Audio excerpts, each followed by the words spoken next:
जलती धूप के नीचे एक कारवां मदीना के पास विशाल रेगिस्तान में आराम पाता है। ऊंट आराम करते हैं, तंबू छाया प्रदान करते हैं। अंतहीन रेत के बीच अस्थायी शांति का दृश्य। साद, एक युवा नौकर, उद्देश्य के साथ आगे बढ़ता है। उसके पैबंद लगे कपड़े कठिनाई की कहानी बताते हैं। अपनी विनम्र पोशाक के बावजूद साद के चेहरे पर शांति चमकती है, क्योंकि वह काफिले में भाग लेता है। रेगिस्तान अंतहीन रूप से फैला हुआ है, जो कारवां की यात्रा और साद के शांत समर्पण का मूक गवाह है।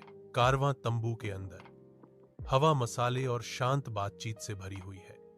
सदस्य आराम करते हैं, नरम रोशनी में छायाएं नाचती हैं। कारवां नेता बैठता है, सुस्त दृश्य के बीच अधिकार का एक आंकड़ा। एक दूत आता है, उसका चेहरा तात्कालिकता से अंकित है। संदेशवाहक ने शांति भंग करते हुए घोषणा की, एक कीमती ऊंट गायब हो गया है सर। कारवां नेता का चेहरा काला पड़ जाता है, उसकी आंखें अचानक गुस्से से चमक उठती हैं। गुमशुदा? ऐसा कैसे हो सकता है? वह मांग करता है। उसकी आवाज तेज है।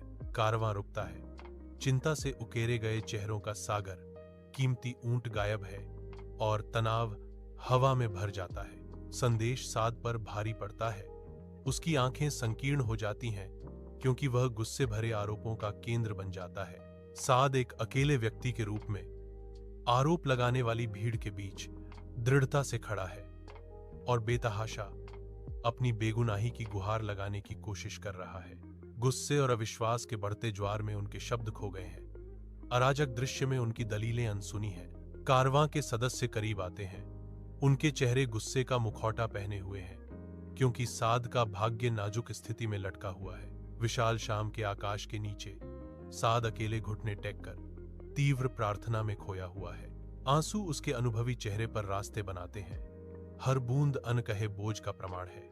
रेगिस्तान की शांति केवल साद की धीमी सिसकियों और हवा की फुसफुसाहट से टूटती है। एक दूर की सिलहूट क्षितिज को बाधित करती है। एक अकेला ऊंट धीरे धीरे कारवां की ओर बढ़ रहा है। आश्चर्य की फुसफुसाहट शिविर में गूंजती है, क्योंकि आंखें आते हुए व्यक्ति की ओर मुड़ जाती हैं। आशा और आशंका हवा में घुल मिल जाती हैं। उनके बीच एक अनकहा सवाल भारी पड़ रहा है। जैसे ही शाम ढलती है, ऊंटों का कारवां अपने परिचित पड़ाव पर लौटता है, दिन की यात्रा से थका हुआ।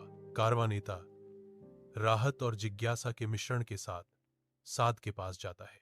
नेता की आवाज शांत शिविर में गूंजती है, मुझे तुम पर शक नहीं करना चाहिए था। कारवां नेता जारी रखता है, रेगिस्तान की हवा में एक सवाल लटका